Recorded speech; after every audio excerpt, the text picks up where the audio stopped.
Hello and welcome, my name is Hikura and this is my guide series for Europa Universalis 4. In this video we are gonna talk about development. And what is development, you might ask? Well, development is a replacement for the old base tax system, and it was added in the Common Sense patch, which is also known as 0.112. And it basically divided base tax into three subcategories and changed the system into the developed system that we know now. Both systems were used as a model of how rich a province was, and the development system mostly made it much clearer what the different things did. So let's dive into it. As I said, there are three different kinds of development, and they are each tied to a type of monarch points.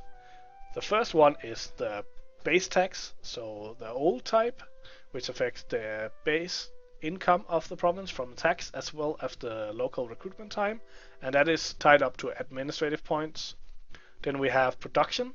Production increases the production of the province, and it increases production income as well as trade income or trade value from that province, which is the value added to your local set of trade, and it also decreases shipbuilding time.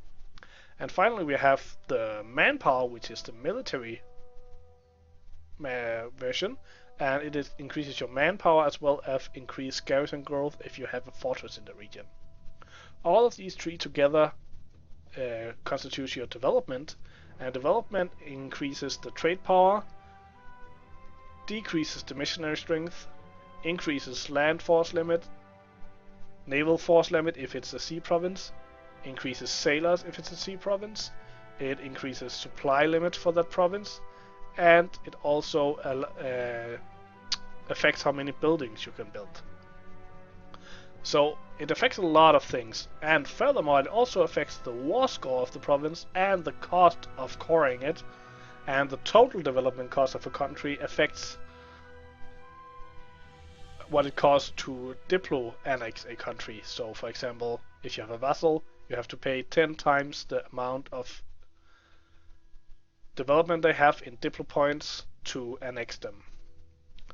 So development is the value for how rich a province is, and that affects of course how you want to grow your country. It doesn't really matter how many provinces you have, it's the development that determines how much manpower and tax and so forth you get. So that's really what you want to plan after instead of just development. But luckily, Paradox have given us a wonderful tool to do this planning, and if you go into the economic map modes, you can choose development map mode and you can see this very nice map, which is color coded for your pleasure. The red provinces have between 0 and 10 development. I don't think there's actually anyone with 0, but that's the range. The orange ones have between 11 and 20. The yellow ones have between 21 and 30. And the green ones have above 30. As you can see here, there's a lot of nice, rich provinces in Europe. But if we zoom out a little bit, I've chosen a pretty forward timestamp for this. You can see that most of Asia has really low development, except for the coasts here and in India, and basically all of the old world is really low development. So a lot of the development is really focused around Europe, which is kind of in thread with the time.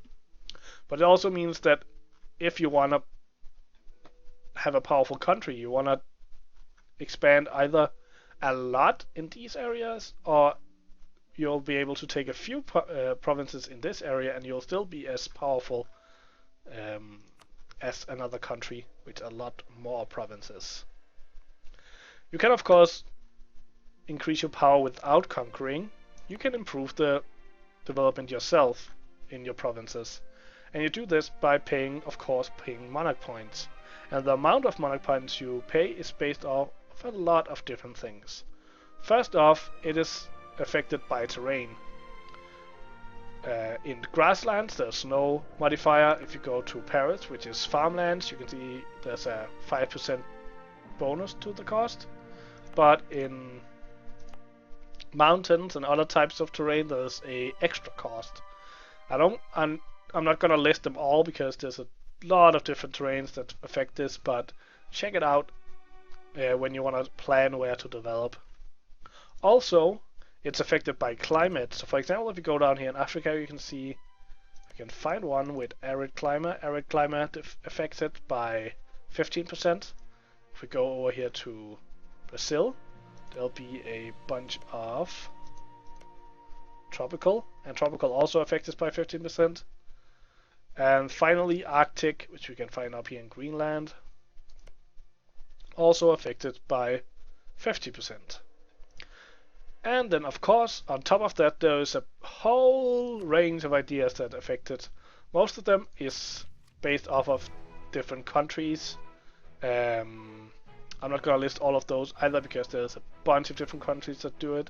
But economic ideas, which France actually have at this point, the final idea, the tradition, gives minus 20% development cost. And economic ideas also give access to, along with quantity ideas, to agricultural cultivation, which is what is called, they are called policies, which also affects development cost by 10%. It is also affected by your capital. If your capital, you get a bonus for every 100 development your country has, up to a maximum bonus of 50.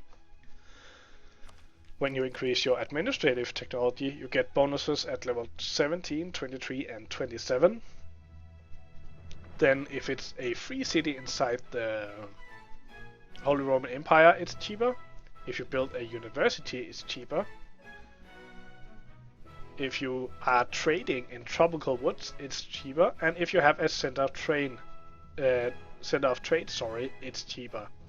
So there's a lot of ways to affect it, but the main ones are terrain, ideas, and climate. So that's what you want to watch out for. Of course, if you want to develop your country and you don't really care about where it is, there's also help for you there. If you go into this build menu, which you can access from this button or by pressing B, you can go down to this window here that says development, shortcut 8. And you can see all of your different provinces, their trade type here, how much it costs to increase the development. You can see all sorted by how much development they already have, or you can sort by local autonomy. And on top of that, the numbers here are colored by how much increasing it here would actually be affected. So the green ones are provinces where there's a nice big bonus on top of what you would get for increasing it. The yellow ones has either a small bonus or a small penalty, and the red ones has a large penalty. And the main penalty, of course, comes from autonomy, which I will talk about in another video. But I think this basically constitutes everything I can tell you about development. So I hope you learned something from this video. If you did, consider hitting the like button and subscribing. That will help me grow the channel and make this video more visible for anyone else who wants to learn about Europa Universalis. I hope to see you in my next guide video, and until then, have a good day.